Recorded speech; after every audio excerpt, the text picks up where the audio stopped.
Hello students, today we'll start topic resistance and resistivity. Resistance की definition already हम discuss कर चुके थे.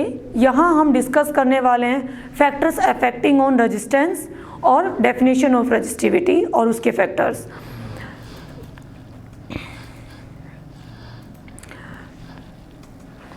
Factors on which resistance depends. तो जो कौन कौन से ऐसे फैक्टर्स हैं जिन पे रेजिस्टेंस डिपेंड होता है, जिनके घटने से या बढ़ने से रेजिस्टेंस की वैल्यू पे इफेक्ट आता है. तो there is 4 factors. First is length of conductor, area of conductor, nature of material and temperature. ये 4 ऐसे फैक्टर्स हैं जो रेजिस्टेंस की वैल्यू को इफेक्ट करते हैं. First we will discuss effect on resistance due to length of conductor. पहले कहते हैं कि लेंथ ऑफ कंडक्टर के बढ़ने से या घटने से रेजिस्टेंस की वैल्यू पे क्या इफेक्ट पड़ेगा. लेंथ ऑफ कंडक्टर पे जो रेजिस्टेंस जो होगा, resistance is always directly proportional to length of conductor. Length of conductor ये it means R is directly proportional to L. यदि अदर सारे फैक्टर्स कांस्टेंट रहते हैं और सिर्फ हम लेंथ को बढ़ाते हैं, यदि लेंथ को इंक्रीज करेंगे तो रेजिस्टेंस की वैल्यू भी इंक्रीज हो जाएगी. यदि हम लेंथ को डबल कर देते हैं तो रेजिस्टेंस भी ट्वाइस हो जाएगा. लेंथ को यदि हम हाफ करते हैं तो रेजिस्टेंस की वैल्यू भी बिकम्स हाफ हो जाएगी. इट मीन्स जो रेजिस्टेंस होगा वो लेंथ के डायरेक्टली प्रोपोर्शनल होगा. Length will be increase, resistance of conductor also increase. Next we'll discuss effect on area. Effect on area on resistance. Area के बढ़ने से या घटने से रेजिस्टेंस पे क्या इफेक्ट पड़ता है. तो रेजिस्टेंस जो होगा वो always inversely proportional to area. Resistance is always inversely proportional to area. यदि एरिया इंक्रीज होगा, यदि एरिया की वैल्यू इंक्रीज होगी तो रेजिस्टेंस डिक्रीज होगा एंड वाइस वर्सा. यदि हम यहाँ से बात करें, एरिया की वैल्यू यदि डबल हो गई, रेजिस्टेंस की वैल्यू क्या हो जाएगी, बिकम्स हाफ. और यदि एरिया हाफ हो गया तो resistance becomes double of its original value. ऐसा क्यों हुआ कि एरिया के से जो इनवर्सली प्रोपोर्शनल है, तो आप समझ सकते हैं कि एरिया बढ़ने से नंबर ऑफ इलेक्ट्रॉन्स बढ़ेगा, नंबर ऑफ इलेक्ट्रॉन्स बढ़ने से चार्ज बढ़ेगा, चार्ज बढ़ने से करंट बढ़ेगा. तो more be the area more be the charge, और चार्ज बढ़ने से करंट की वैल्यू बढ़ेगी तो रेजिस्टेंस ऑब्वियसली डिक्रीज होगा. इस तरीके से जो रेजिस्टेंस है वो always inversely proportional to area. एक छोटा सा टॉपिक और हम इसमें डिस्कस करेंगे कि how to depends resistance on diameter of the conductor. तो डायमीटर इसलिए यूज़ किया क्योंकि हम वायर यूज़ करते हैं. वायर के अंदर हम इसके डायमीटर के बारे में बात करते हैं. तो यहाँ से सपोज करो एक वायर है और जिसका डायमीटर मुझे नोन है. डायमीटर से एरिया रेजिस्टेंस की वैल्यू कैसे इफेक्ट करेगी. तो resistance is inversely proportional to area, और एरिया ऑफ वायर 1 सर्कुलर है, सर्कल का एरिया पाई आर स्क्वायर. क्या बनेगी, पाई आर स्क्वायर. हम आर को स्मॉल ले लेते हैं क्योंकि रेजिस्टेंस हमने कैपिटल में ले रखा है. चूँकि हमें इसको डायमीटर के टर्म्स में कन्वर्ट करना है तो जो रेडियस होगा वो ऑलवेज हाफ ऑफ डायमीटर, तो डायमीटर के स्क्वायर हो जाएगा. This is directly proportional to 4 pi D square. जैसा कि आपको दिख रहा है कि 4 पाई इज ऑलवेज कांस्टेंट, तो R is inversely proportional to square of diameter. यदि डायमीटर की वैल्यू डबल होगी तो आपके पास क्या होगा, रेजिस्टेंस कितने टाइम्स हो जाएगा, 1/4 टाइम्स हो जाएगा. यदि डायमीटर की वैल्यू हाफ हो गई तो resistance becomes 4 times of its initial value. तो इस तरीके से हमने एरिया और डायमीटर के टर्म्स में रेजिस्टेंस का कैसे डिपेंड करता है हमने डिस्कस कर लिया. नेक्स्ट हम डिस्कस करेंगे nature of material. Nature of material पे कैसे डिपेंड, तो डिफरेंट डिफरेंट नेचर के मटेरियल होंगे, डिफरेंट डिफरेंट उनके अंदर रेजिस्टेंस होगा, डिफरेंट डिफरेंट उनके अंदर नंबर ऑफ डेंसिटी होती है।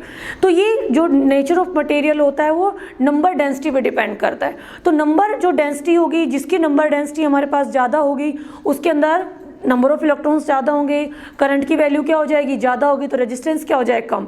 तो जो कंडक्टर्स होते हैं उनके अंदर जो नंबर डेंसिटी होती है वो ज़्यादा होती है, और जो सिल्वर की नंबर डेंसिटी क्या होती है, ज़्यादा होती है, तो उसके अंदर रेजिस्टेंस क्या होगा, यदि सेम लेंथ सेम एरिया की बात करें तो रेजिस्टेंस की वैल्यू कम होगी। यदि मैं वही कॉपर से कंपेयर करूं सिल्वर को, सेम लेंथ सेम एरिया पे, तो कॉपर की जो नंबर डेंसिटी होती है, नंबर डेंसिटी ऑफ इलेक्ट्रॉन जो होगी वो एज कम्पेयर टू सिल्वर क्या होती है, कम होगी। तो नंबर करंट की वैल्यू कम होगी तो रेजिस्टेंस ज़्यादा होगा। तो हर नेचर के पास नंबर डेंसिटी अलग अलग होगी, नंबर डेंसिटी अलग अलग होने से रेजिस्टेंस की वैल्यू भी डिफरेंट डिफरेंट होगी। यदि मैं अलॉय की बात करूं तो जो अलॉय होते हैं उनके अंदर मोर रेजिस्टेंस होता है, और हम फॉर एग्जांपल हम लेके चले तो निक्रोम अलॉय होता है जिसकी रेजिस्टेंस जो होगा वो 60 टाइम्स मोर होता है as compare to copper. Next हम बात करेंगे टेम्परेचर के लिए, तो मैं बात करूंगी ओनली हम बात करेंगे मेटल्स के केस के लिए। तो जब हम मेटल्स के केस में हम टेम्परेचर को बढ़ाते हैं तो रेजिस्टेंस भी बढ़ता है, टेम्परेचर को घटाते हैं तो टेम्परेचर भी रेजिस्टेंस भी घटता है। इट मीन्स टेम्परेचर जो होगा, जो रेजिस्टेंस होगा वो always directly proportional to temperature. तो resistance is always directly proportional to temperature. यदि हम टेम्परेचर बढ़ाते हैं तो हमारे पास रेजिस्टेंस भी बढ़ेगा, और यदि घटाते हैं तो रेजिस्टेंस भी घटेगा। तो इस तरीके से हमने रेजिस्टेंस के बारे में, फैक्टर्स के बारे में डिस्कस कर लिया है। नेक्स्ट हम बात करने वाले हैं रेजिस्टिविटी के बारे में, क्योंकि रेजिस्टेंस जो होता है लेंथ और एरिया के अकॉर्डिंग चेंज होता रहता है, बट ये हमें कैसे पता चलेगा कि यदि हमारे पास 2 मीटर लेंथ है, 2 मीटर स्क्वायर एरिया है या 3 मीटर स्क्वायर एरिया है, डिफरेंट डिफरेंट एरिया पे डिफरेंट डिफरेंट लेंथ पे हमारे पास रेजिस्टेंस क्या होगा। तो आपके पास हमें क्या चीज़ कांस्टेंट होती है, रेजिस्टिविटी। तो उसी के बारे में हम डिस्कस करने वाले हैं, रेजिस्टिविटी के बारे में, जिसको हम कहते हैं स्पेसिफिक रेजिस्टेंस। रेजिस्टिविटी एक ऐसा आपके पास फिजिकल क्वांटिटी है जो हमें रेजिस्टेंस की वैल्यू को इंडिकेट करती है, बट कहाँ, वो यूनिट लेंथ और यूनिट स्क्वायर एरिया में ये रेजिस्टिविटी फिक्स होती है। हर जैसे कॉपर वायर की हम बात करेंगे तो कॉपर वायर के लिए रेजिस्टेंस कभी कांस्टेंट नहीं होगा। क्यों? क्योंकि डिफरेंट डिफरेंट लेंथ का, डिफरेंट डिफरेंट एरिया का हम कॉपर लेंगे तो रेजिस्टेंस अलग होगा, लेकिन उसमें क्या कांस्टेंट रहेगा, हमेशा रेजिस्टिविटी। तो रेजिस्टिविटी क्या होती है, कैसे उसको हम इंडिकेट करते हैं वो हम देखेंगे। तो रेजिस्टिविटी का जो फॉर्मूला कहाँ से आया, तो जैसा भी हमने पढ़ा कि resistance is directly proportional to length and inversely proportional to area, combined first and second, combined first and second L upon A, और प्रोपोर्शनलिटी कांस्टेंट हमने क्या ली है, रो L बाई A। क्या बात करेंगे, rho L upon A। What is the rho, rho is constant called resistivity. Rho क्या होगा हमारे पास, कांस्टेंट होगी, जिसको हम क्या कहते हैं, रेजिस्टिविटी, और जिसको हमने एक नाम और भी दिया है, स्पेसिफिक रेजिस्टेंस। क्या बोला है इसको, स्पेसिफिक रेजिस्टेंस। तो रो इज रेजिस्टिविटी, इसको हमने क्या बोला है, रेजिस्टिविटी के बारे में बोला है। तो देखिए यहां से एक डेफिनेशन बनेगी, if L is equal to 1, area is equal to 1, तो R इज इक्वल टू क्या बनेगा, रो।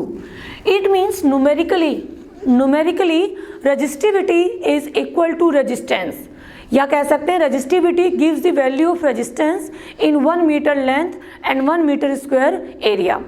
तो ये जो आपके पास हर जो सिल्वर है, सिल्वर का क्या कांस्टेंट रहेगा, रेजिस्टिविटी, क्योंकि रेजिस्टिविटी सिर्फ आपको वैल्यू देगी 1 मीटर लेंथ और 1 मीटर स्क्वायर एरिया में कितना रेजिस्टेंस होगा। यदि यूनिट आपको पता चल गया तो आप बाकी आप निकाल सकते हैं। यदि हमें मान लो हम कोई मार्केट में गए और हमें एक चॉकलेट लेनी है, एक चॉकलेट का रेट हमें पता है, तो 2, 3, 10, 15 आप निकाल सकते हो, लेकिन आपको डायरेक्ट 10 का बोले 15 का बोले तो हम लोग फाइंड आउट नहीं कर सकते। तो यूनिट हमें हर चीज़ का रेट पता होता है। उसी तरीके से रेजिस्टिविटी हमें यूनिट मीटर लेंथ और यूनिट मीटर स्क्वायर एरिया के बारे में के अंदर रेजिस्टेंस की वैल्यू देती है। बाकी हम लोग इस फॉर्मूले का यूज़ करते हुए कैलकुलेट कर लेंगे। तो यदि 1 मीटर लेंथ और 1 मीटर स्क्वायर एरिया के अंदर जो R रो होगा वही हमारे को हम रेजिस्टेंस को कहेंगे। तो नेक्स्ट हम बात करेंगे कि resistance a constant called resistivity.